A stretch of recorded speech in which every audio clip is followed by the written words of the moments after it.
Neymar থাকলে তো 7 up মাঠ কাঁপতো আলজেরিয়ারা মানে মুরগির মতো খেলেছে, ওরা তো খেলাই পারে না, মাত্র 3টা গোল দিয়েছে। আমাদের টিম খেললে আর আলজেরিয়ার মতন টিমের সাথে 10টা গোল দিয়ে দিত। আর আমাদের ম্যাচ প্রথমে মরক্কোর সাথে পড়েছিল, তাই না? মরক্কো তো একটু ভালো খেলে, আপনারা জানেন, ঠিক আছে?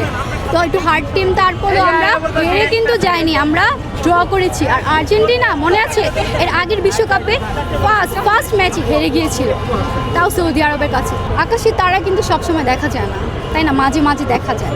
সো আমরা তারার অপেক্ষায় থাকি, তাই না? যে কোনো কিছু পেয়ে গেলে তো সেটা দাম থাকে না। সো আমরা একটু ওয়েট করি। নেইমার থাকলে তো 7 আপ মাঠ কাঁপতো অবভিয়াসলি ও একাই হচ্ছে 3-4টা গোল দিয়ে ফেলতো। আসলে ওদের তো আজকে মনের আশাটা পূরণ হয়নি।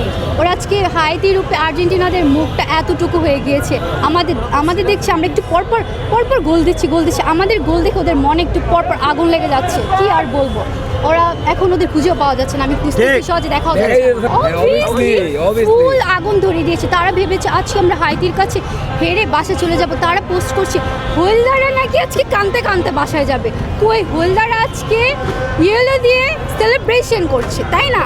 বড় বোন আর হচ্ছে ও আর্জেন্টাইন অনেক বড় একটা ফ্যান, ঠিক আছে? ঝগড়া হবে নাকি আজকে? হ্যাঁ, আমাদের প্রতিনিয়ত অনেক ঝগড়া হয়, বাসাও ঝগড়া হয়, গেম দেখতে দেখতে আমাদের অনেক ঝগড়া লেগেছে, সিরিয়াস ঝগড়া লেগেছে। তো সারাদিনই থ্রি পিস সে পাগল হয়ে যাবে। আর সেদিন ড্র করেছে দেখে আমাকে যে কি পচাইছে, মানে আমি কি বলবো। আর আমার বাসায় সবাই আর্জেন্টিনা করে, আমার আম্মু, আব্বু, ছোট ভাই, কাজিনরা সবাই।